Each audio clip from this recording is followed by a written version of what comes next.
An honest connection. They talked through the dinner service, barely touching their food. Jade told him about her research, the small apartment she shared with 2 roommates to afford living near her work site, and her collection of terrible romantic comedies she watched to unwind. Dominic shared carefully edited versions of his own life. He talked about places he had traveled, the satisfaction of solving complex problems, and his love of early morning runs along the waterfront. He left out the private jet, the penthouse suite, and the fact that his company's ships crossed the very waters she worked to protect. "You know what I appreciate?" Jade said during a lull in the conversation. "You actually listen. Most people at these events are just waiting for their turn to talk." "You're interesting," Dominic said simply. "I want to hear what you have to say." She studied him for a moment, head tilted slightly. "I believe you actually mean that." "I do." When the DJ started playing upbeat music, the dance floor filled quickly. Jade glanced toward it, then back at Dominic. "I should probably make an appearance out there. Maid of honor duties and all." "Of course." But she didn't move immediately. Instead, she pulled out her phone. "This might be forward, but I'd like to continue this conversation. Are you in town for a while?" Dominic thought of his flight, his Monday morning meetings, his scheduled life waiting back in Seattle. "I could be," he heard himself say. They exchanged numbers just as Monica pulled Jade toward the dance floor for the bouquet toss. Jade rolled her eyes good-naturedly but went along, laughing when a teenage cousin dove in front of her to catch the flowers. The weight of secrets. Later, Dominic stood on the beach outside the venue, shoes in hand, watching the waves roll in under the moonlight. His phone buzzed with a text from his assistant asking about his flight. He typed back that he would be staying an extra few days. Another message appeared, this time from Jade. "Thank you for making this wedding bearable. Would you like to grab coffee tomorrow?" Dominic stared at the message, thumb hovering over the keyboard. He should tell her who he really was. That he wasn't just some guy who worked in transportation, but the owner of Warren Global Shipping, one of the largest maritime companies in the Pacific. But when would he ever get another chance like this? To talk to someone who saw him as just Dominic, not as a billionaire or a business opportunity or a potential donor. He typed back, "Coffee sounds perfect. I know a place by the pier if you're free around 10. Her response came quickly, "It's a date." "Well, not a date. A friendly coffee meeting. You know what I mean." Dominic smiled at his phone, something he rarely did.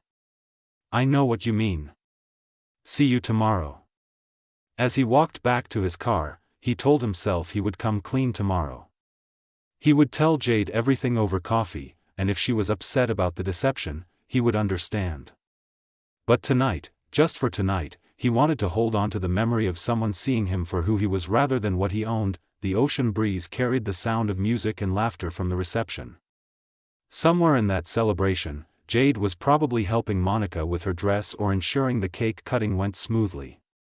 Dominic realized he was already looking forward to tomorrow in a way he hadn't anticipated anything in years. He just hoped his secret wouldn't ruin whatever was beginning to bloom between them.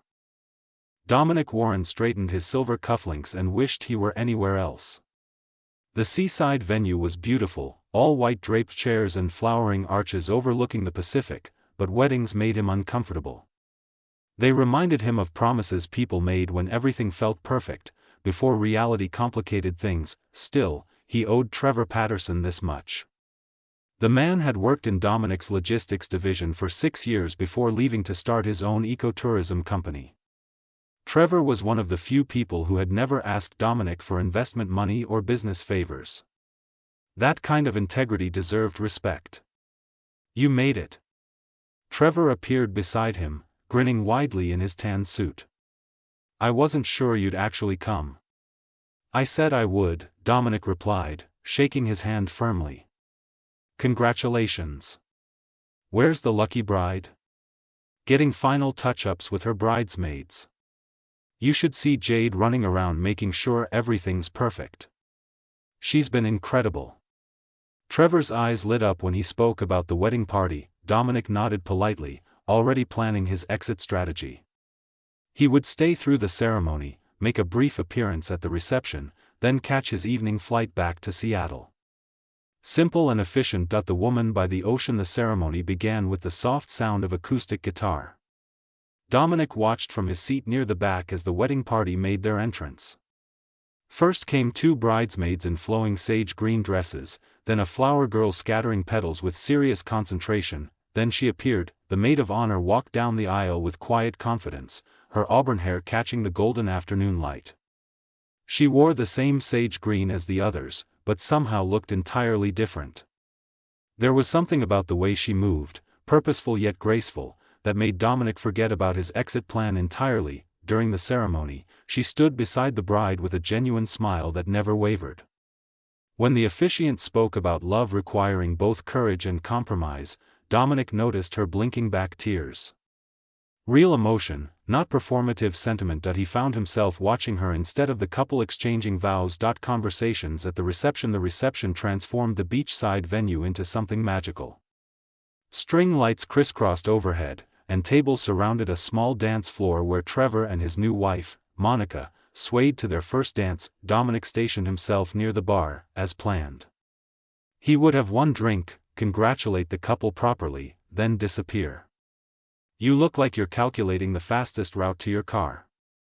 He turned to find the maid of honor beside him, amusement sparkling in her hazel eyes. Up close, he noticed the light freckles across her nose and the small scar above her left eyebrow. "That obvious?" he asked. Only to someone doing the same mental math. She extended her hand. "I'm Jade Sullivan. Professional bridesmaid and amateur escape artist." "Dominic," he replied, shaking her hand. Her grip was firm and warm. "Friend of the groom." "Ah, one of Trevor's adventure buddies?" "Let me guess, rock climbing or kayaking?" Dominic hesitated. Trevor had never mentioned what Dominic did for a living, and something made him want to keep it that way. "We worked together actually. Before he started his company." "So you're entrepreneurial too?" "That's great. What field?" "Logistics and transportation," he said, which was technically true. "What about you? What do you do when you're not wrangling wedding parties?" Jade's face brightened immediately. "I'm a marine conservation specialist. I work with coastal communities to establish protected zones for endangered species. Right now I'm focused on preventing habitat destruction along the northern Pacific coast." "That sounds challenging." "It is," she admitted, accepting a glass of wine from the bartender. "Especially when corporate interests clash with environmental protection. But someone has to fight for the creatures that can't fight for themselves." Dominic felt a twinge of unease but pushed it aside. "That's admirable. How long have you been doing this?" 5 years of actual fieldwork, but I've been passionate about ocean conservation since I was 8 and my parents took me to an aquarium. I saw this sea turtle that had been injured by a boat propeller, and something just clicked. I knew I wanted to spend my life protecting ocean life."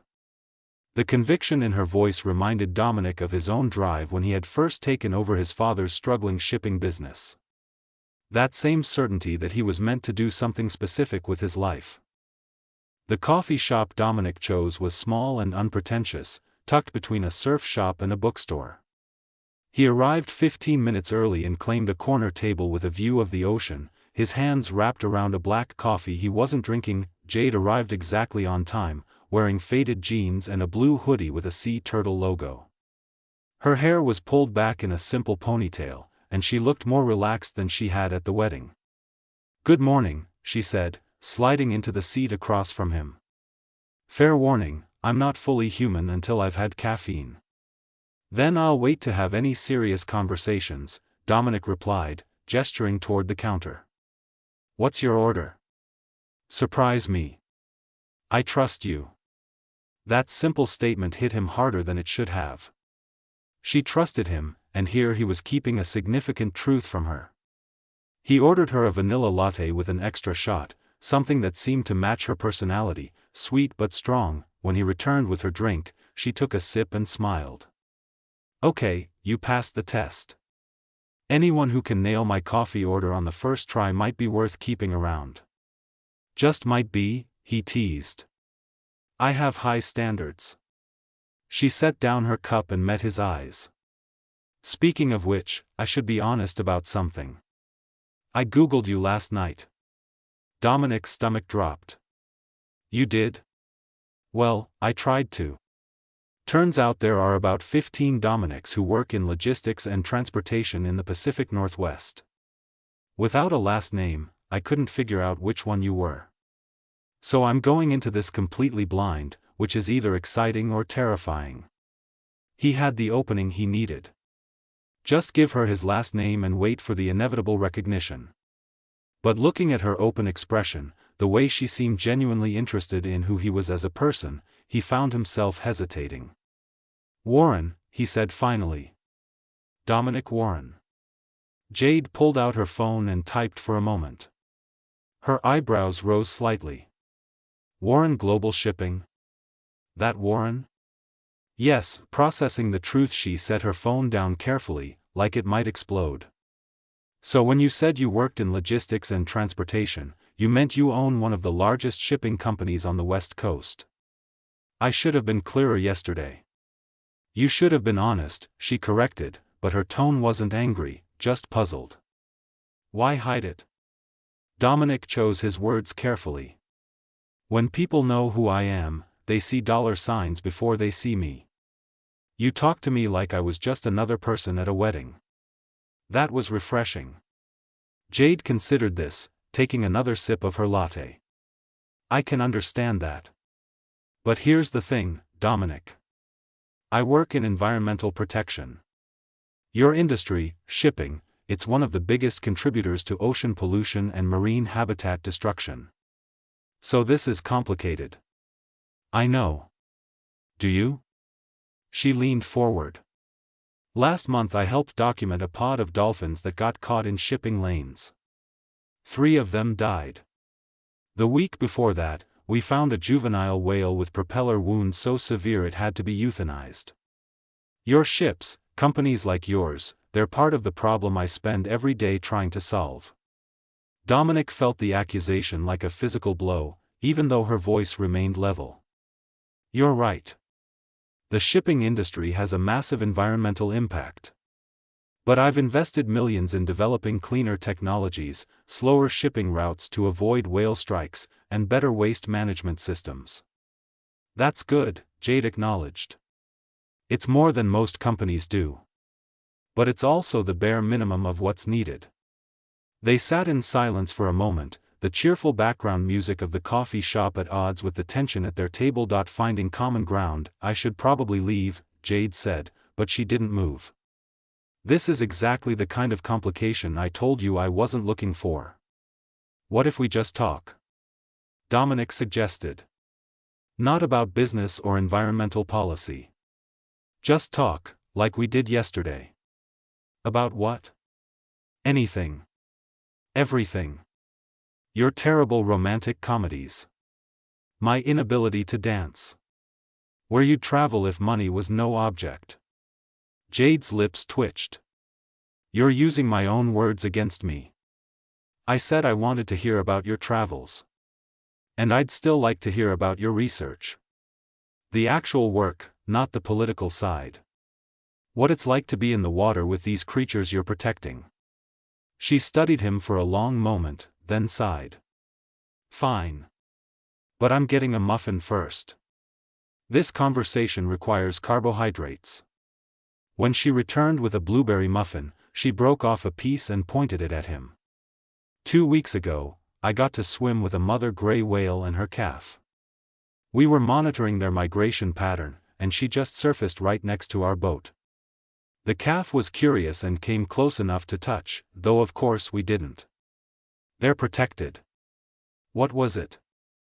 Magical, she said, her whole face transforming with the memory. The calf was about the size of a car, but so graceful in the water. The mother kept herself between us and her baby, but she wasn't aggressive.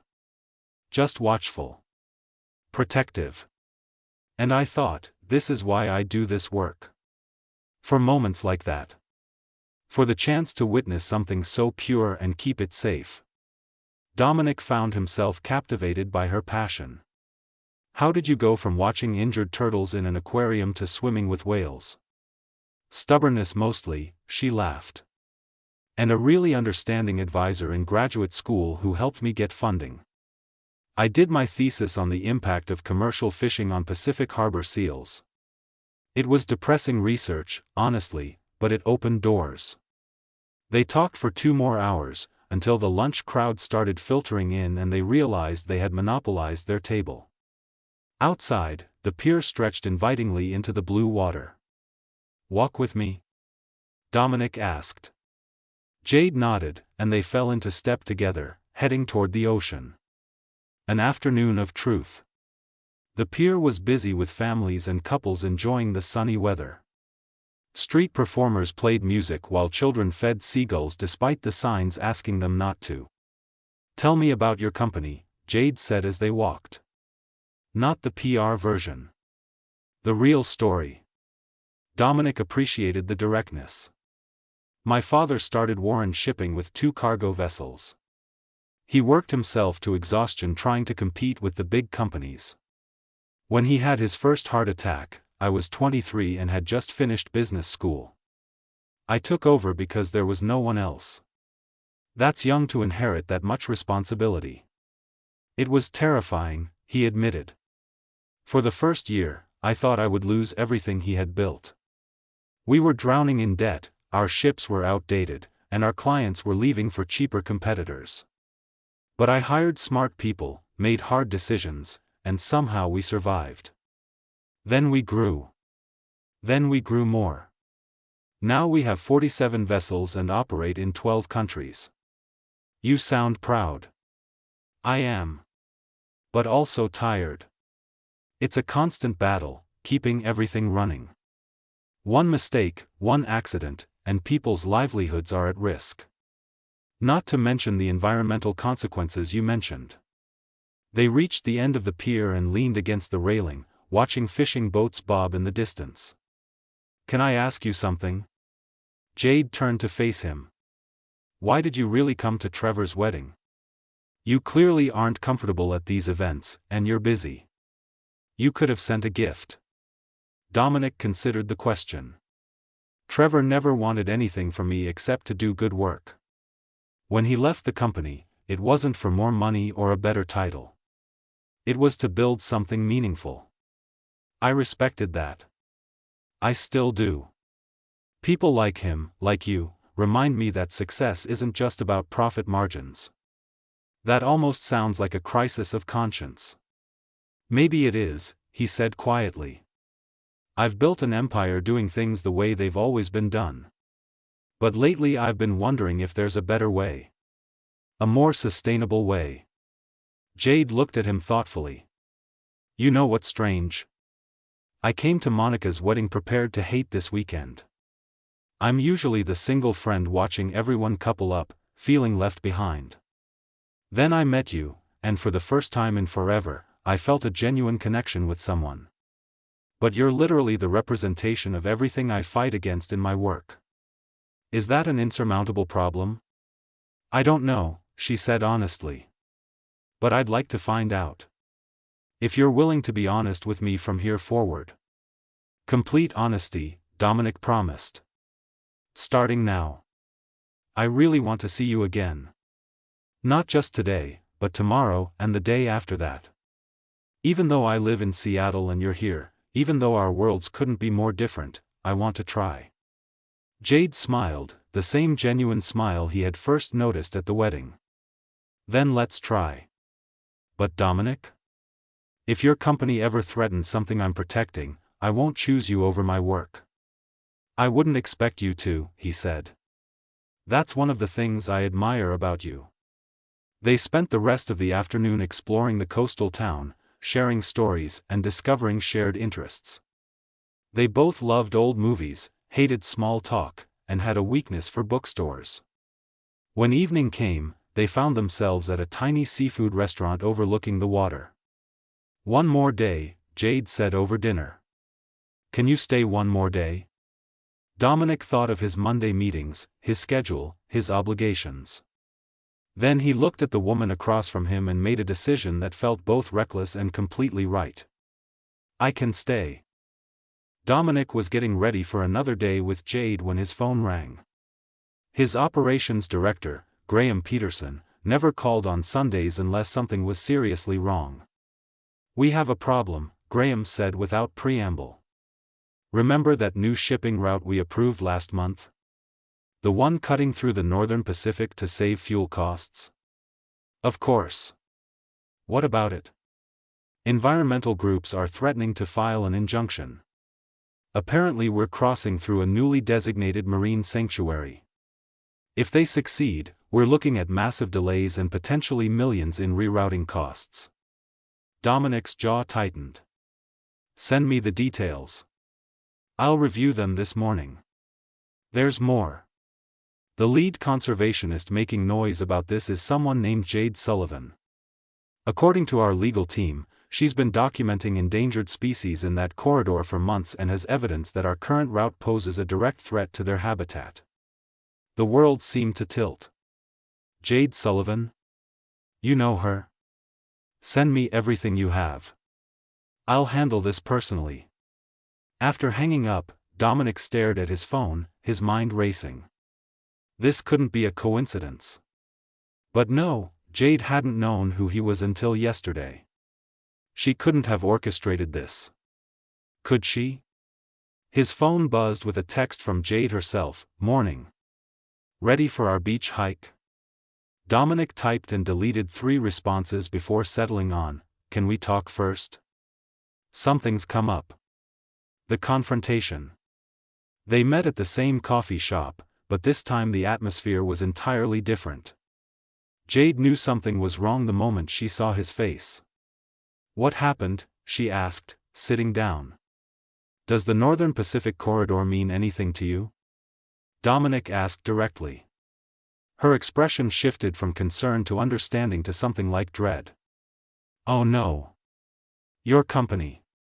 You're the one planning to expand through the sanctuary. I didn't know it was designated as a sanctuary. The approval came through before any official announcement. Because we've been fighting to get it designated for 8 months, Jade said, her voice rising slightly. I have documented evidence of gray whale calving grounds in that area. If your ships start running through there at full speed, it will devastate the population we've worked years to protect. So you knew. Yesterday, when we talked about complications, you knew our companies were going to clash. No. Jade stood abruptly. I didn't put it together until just now. Warren Global Shipping, I knew that name was familiar, but I've been working with dozens of companies on this issue. I didn't make the connection until you said Northern Pacific Corridor.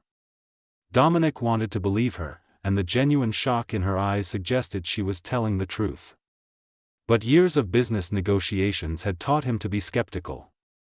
This is a massive problem for my company. We're talking about months of delays and millions in costs. And I'm talking about an entire generation of whales, Jade shot back. This isn't about money, Dominic. It's about survival of a species. Everything is about money eventually. How do you think conservation efforts get funded? Through donations from companies like mine. Don't you dare use that argument with me, Jade said, her voice shaking with anger. You don't get to destroy habitats and then claim you're helping because you write a check once a year. They stared at each other across the table, the connection they had built over 2 days crumbling under the weight of reality. Difficult choices. Dominic spent the afternoon in his hotel room, reviewing every document Graham had sent. The data was clear. The new route would save Warren Global approximately $3 million annually in fuel costs. But Jade's research was equally clear. Running large vessels through the corridor during calving season would force the whales into more dangerous waters, increasing the mortality rate for newborn calves. He thought about the mother whale Jade had described, the way her face had glowed when she talked about protecting something so beautiful and vulnerable. Then he thought about the shareholders who expected him to maximize profits, the employees whose livelihoods depended on the company's success, the legacy his father had built. His phone rang again. This time it was his head of sustainability, Nicole Freeman. "I've reviewed the Sullivan research," Nicole said. "It's solid, Dominic. If we proceed with this route, we'll be making a conscious choice to endanger these whales. Yes, we can fight the legal battle and probably win given our permits, but morally? We'd be wrong. What's your recommendation?" "Reroute."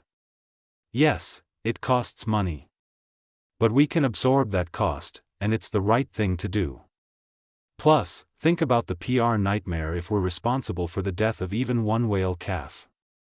That kind of damage to our reputation would cost far more than $3 million. Dominic knew she was right, but the decision felt heavier than it should. Because this wasn't just about business anymore. This was about Jade, about the respect he had for her work, about what kind of man he wanted to be. Making amends. That evening, Dominic knocked on the door of the small house Jade shared with her roommates. A woman with pink-streaked hair answered.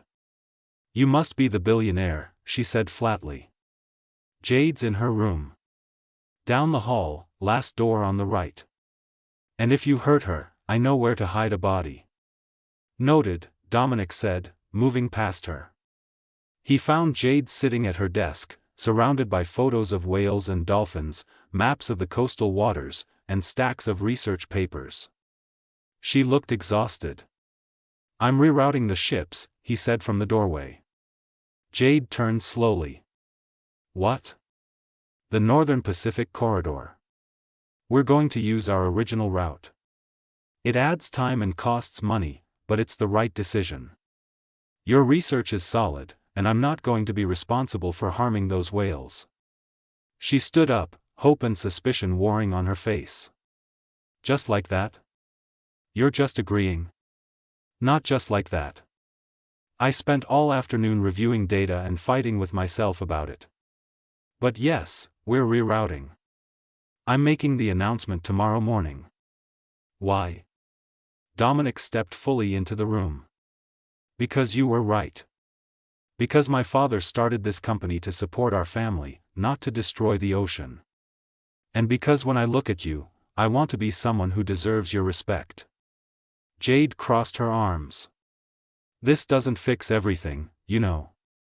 One good decision doesn't erase the industry's impact." "I know. But it's a start. And I want to keep going. I want to work with you, with your organization, to make Warren Global the kind of company that actually contributes to conservation instead of just avoiding the worst damage."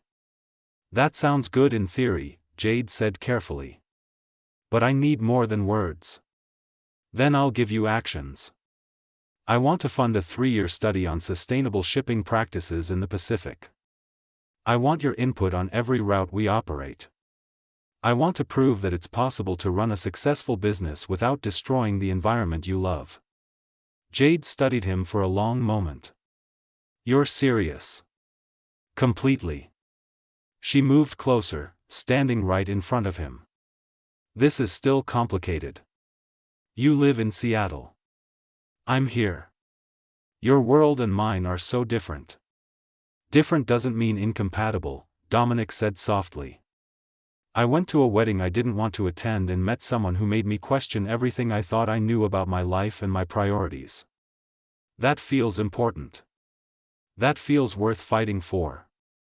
Even though I'm going to keep making your professional life difficult. Especially because of that.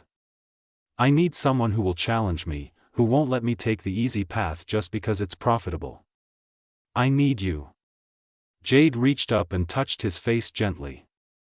"I can't believe I'm saying this, but I need you too. These past 2 days, even with all the complications, have been the best I've had in years. You see me, really see me, not just my work or my passion but all of me." "So we try?" Dominic asked. "We figure this out together?" "We try," she agreed. "But I have conditions. Complete transparency about your business operations.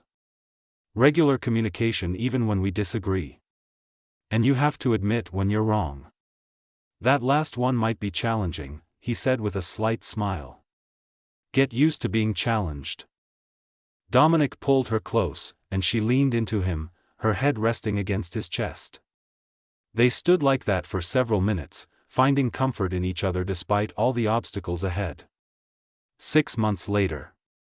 The conference room at Warren Global Headquarters was filled with environmental scientists, shipping executives, and conservation leaders.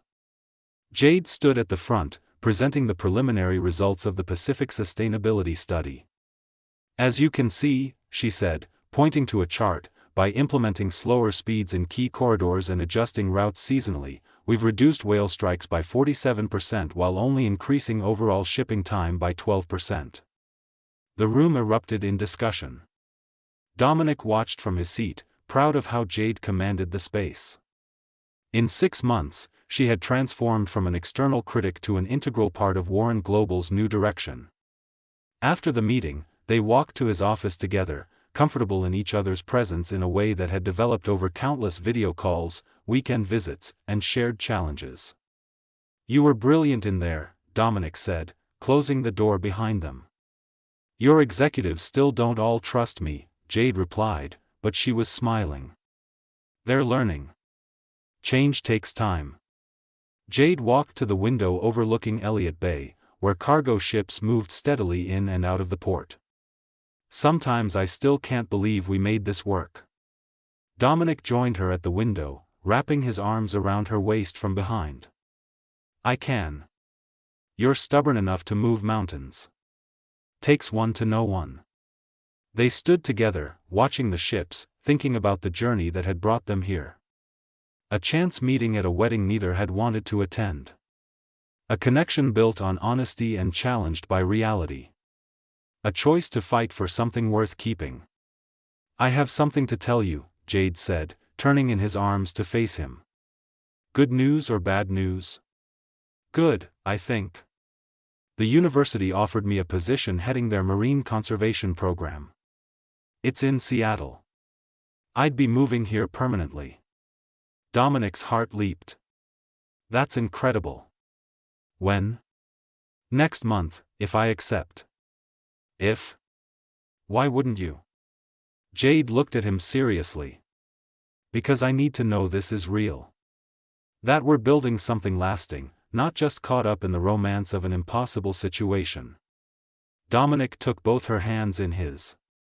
6 months ago, I went to a wedding hoping to avoid meaningful conversation. Instead, I met someone who challenged everything I thought I knew about success, about purpose, about what matters in life. You made me want to be better, to do better. That's not romance. That's reality. The best kind of reality. So I should take the job. Only if you want it. But I hope you do, because I'm planning to spend the rest of my life with you, whether that's here, there, or anywhere else you want to be. Jade smiled, the same radiant smile he had first noticed across a crowded reception hall. Then I guess I'm moving to Seattle. As they kissed, the afternoon sun streamed through the windows, illuminating the ships in the harbor below. Each vessel represented both a business and a responsibility, a profit and a cost. But now they also represented something more, a commitment to doing things differently, to proving that success and sustainability weren't mutually exclusive. Dominic had attended a simple wedding expecting nothing. He left with everything that mattered. Not because he was wealthy or powerful, but because he had been open to possibility, vulnerable enough to change, and lucky enough to meet someone who saw the man behind the empire. Sometimes the best journeys begin where you least expect them, with a chance encounter and the courage to take a risk on something real, retry.